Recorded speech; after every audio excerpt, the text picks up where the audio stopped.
What is going on, guys? Welcome back, and today I'm going to be sharing with you the top tips for traveling to China. So again, if you're planning a trip to China, whether it's for vacationing, travel, business, visiting family members, or your in-laws in my case, well, hopefully this video will be everything you need to just be prepared for your trip.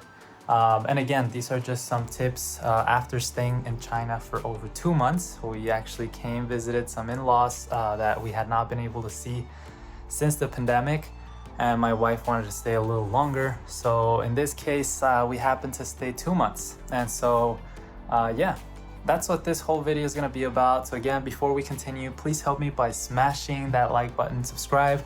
Also comment in the comment section if you have any questions. And without further ado, let's go ahead and begin. Also, for those of you guys who are curious, right now I am staying in the Crown Plaza Hotel. It's part of the IHG group, and that's the group that I'm part of. And so I got this credit card from IHG, and pretty much I got like 150,000 or 140,000 points. And that allowed me to pretty much get this night free.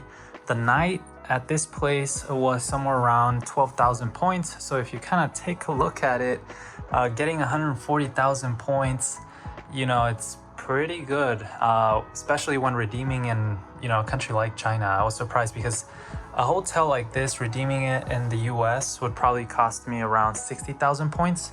But again, here it was relatively cheap. I don't know if there was some sort of promotion, but again, I do like staying at Crown Plazas because it sometimes gives me a little bit of a Western, kind of like when I'm starting to feel homesick, I could always come here and just get something a little more Western, especially when, a lot of Western restaurants in China are very surprising. Like McDonald's doesn't have a traditional American menu. They have a lot of products that I'm really not familiar with. And so again, staying in a hotel where they serve Western food is just kind of like helps me cope and be less homesick. But well, now that we got that out of the way again, just FYI if you guys were interested, the next thing I would recommend is having a cellular data plan. So currently I'm using Verizon in the US, and so there was this travel plan that I could get for $100. I know $100 sounds maybe a little bit too much, but it's $100 for 1 month, and you get around 20 gigabytes of data for 1 month worldwide. So in my case, I happened to go to China, and then I was also going to travel to the Philippines and other parts of China. And so for me, 20 gigs were able to provide me data for all these countries without having to worry about a SIM card or without having to worry about anything else. Also, 20 gigabytes, believe it or not, I've been watching and streaming music and watching YouTube videos. And the data, it works really well. It's not like you're gonna run out of data unless you're living on YouTube, but it's fairly good. Also, again, in my experience, when using cellular data, it seems to be that it has like an built-in VPN or something. I'm guessing, it's connected directly to the Verizon servers over in the US. And so Google is accessible, YouTube is accessible without the need of turning on a VPN. So again, for me, this is extremely helpful, especially if I'm trying to use Google Translate. I could just pull out my phone, use Google Translate and have a conversation with someone or ask someone I need help. The other thing I'm gonna recommend that's a must is you have to download WeChat. Again, if you're not familiar with WeChat, it's just like a WhatsApp or a Telegram or Discord kind of text message platform. But WeChat is extremely popular in China. WeChat is also used to make payments. For me, unfortunately, I didn't get verified with WeChat. It's just very complicated. I don't know why. So I ended up getting verified with Alipay, which again is another very big payment processing platform.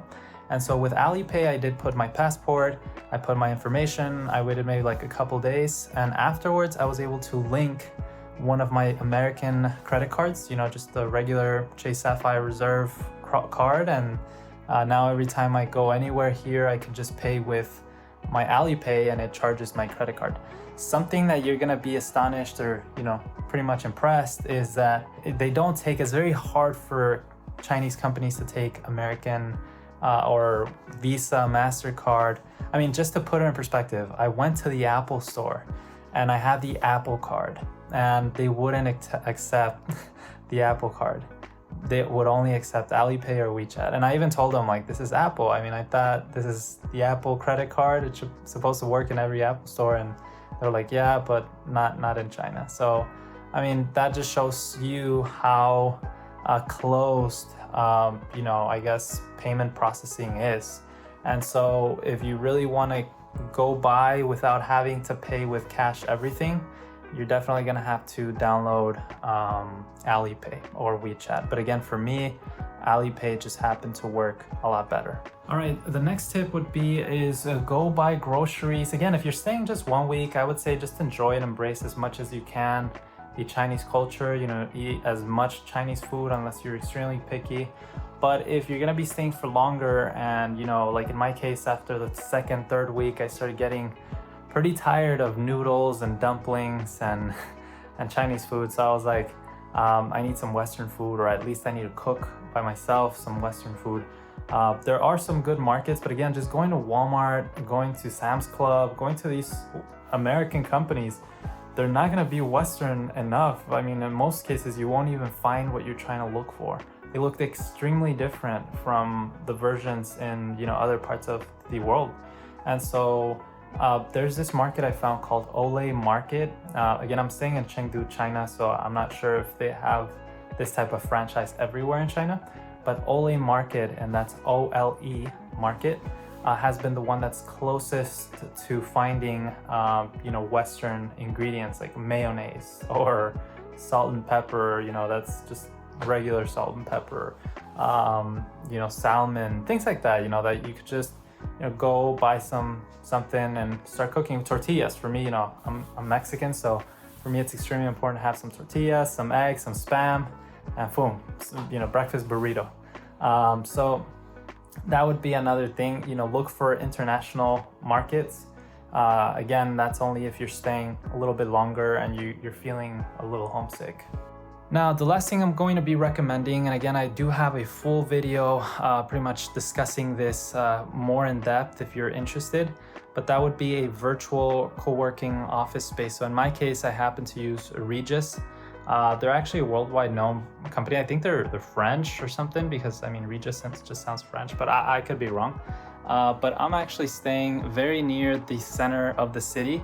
And so I ended up only paying about $200, $220 for 2 months. And I get a dedicated desk with high-speed internet, an office chair, so it's a lot better than working. There's nothing wrong with working here, actually. Again, this hotel is very nice because they have like a desk and everything, but it would be much more expensive if I'm working every day in the hotel. So, having a co-working space, unless, you have some space in your in-laws house. But again, for me, staying in my in-laws house is like the kids, the noise, I'm just not gonna be able to do my work good enough. And so I got pretty much a co-working space. It was not very expensive. I got to enjoy the life of, being a Chinese, I guess, or living in China, using the metro, the high-speed rail, and all these things. So I thought it was pretty fun and an interesting experience for sure.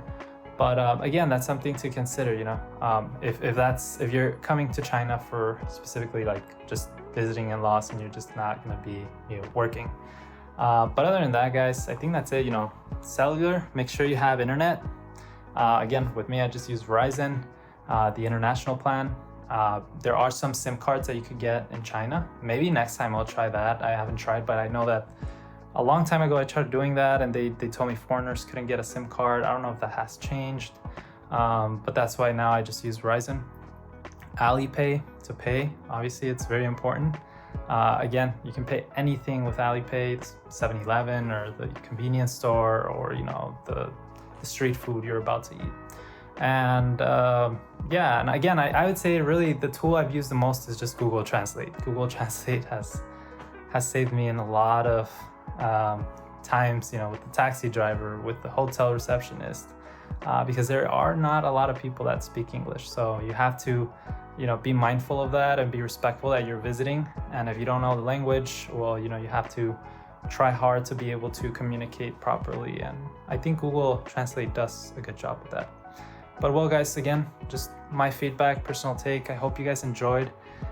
If you're going to China, comment below which city. And again, I'm probably gonna be visiting my in-laws every year, and I'm probably gonna be, visiting other parts of China in the future. So make sure you subscribe. If you have any other questions, again, let me know in the comment section below. But other than that, peace.